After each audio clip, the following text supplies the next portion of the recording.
Office के सभी कर्मचारी ऑफिस पहुंचे तो उन्हें दरवाजे पर एक पर्ची चिपकी हुई मिली। उस पर लिखा था, कल उस इंसान की मौत हो गई जो कंपनी में आपकी प्रगति में बाधक था।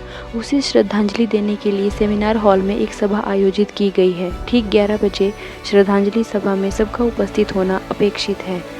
अपने एक सहकर्मी की मौत खबर पढ़कर पहले तो सभी दुखी हुए, लेकिन कुछ देर बाद उन सब में ये जिज्ञासा उत्पन्न होने लगी कि आखिर वह कौन था जो उनकी और कंपनी की प्रगति में बाधक था। 11 बजे सेमिनार हॉल में कर्मचारियों का आना प्रारंभ हो गया। धीरे धीरे वहाँ पर इतनी भीड़ जमा हो गई कि उसे नियंत्रित करने के लिए सिक्योरिटी गार्ड की व्यवस्था करनी पड़ी। लोगों का लगातार आना जारी रहा। जैसे जैसे लोगों की भीड़ बढ़ती जा रही थी, सेमिनार हॉल में भी हलचल बढ़ती जा रही थी। सबके दिमाग में बस यही चल रहा था, आखिर वो कौन था जो मेरी कंपनी में मेरी प्रगति पर लगाम लगाने पर तुला हुआ था। चलो, एक तरह से अच्छा ये हुआ कि वो मर गया। जैसे ही श्रद्धांजलि सभा प्रारंभ हुई, एक एक करके सभी उत्सुक और जिज्ञासी कर्मचारी कफन के पास जाने लगे। करीब पहुंचकर जैसे ही वो कफन के अंदर झांकते, उनका चेहरा फीका पड़ जाता, मानो उन्हें सदमा सा लग गया हो। उस कफन के अंदर एक दर्पण रखा हुआ था। जो भी उसमें झांक कर देखता, उसे उसमें अपना ही अक्स नजर आता।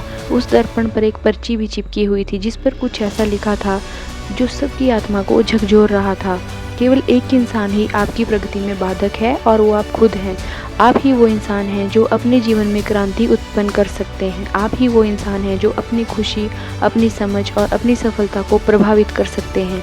आप ही वो इंसान हैं जो खुद की मदद कर सकते हैं। आपका जीवन नहीं बदलता जब आपका बॉस बदल जाता है। आपका जीवन नहीं बदलता जब आपके दोस्त बदल जाते हैं। आपका जीवन नहीं बदलता जब आपके पार्टनर या साथी बदल जाते हैं। आपका जीवन तब बदलता है जब आप खुद बदल जाते हैं। जब आप खुद पे विश्वास की सीमा को लांघकर उसे पार कर जाते हैं। जब आप ये समझ जाते हैं कि आप और सिर्फ आप अपने जीवन के लिए जिम्मेदार हैं, तब आपका जीवन बदल जाता है। सबसे महत्वपूर्ण रिश्ता जो आपका किसी के भी साथ है, वो आपका खुद से है। धन्यवाद।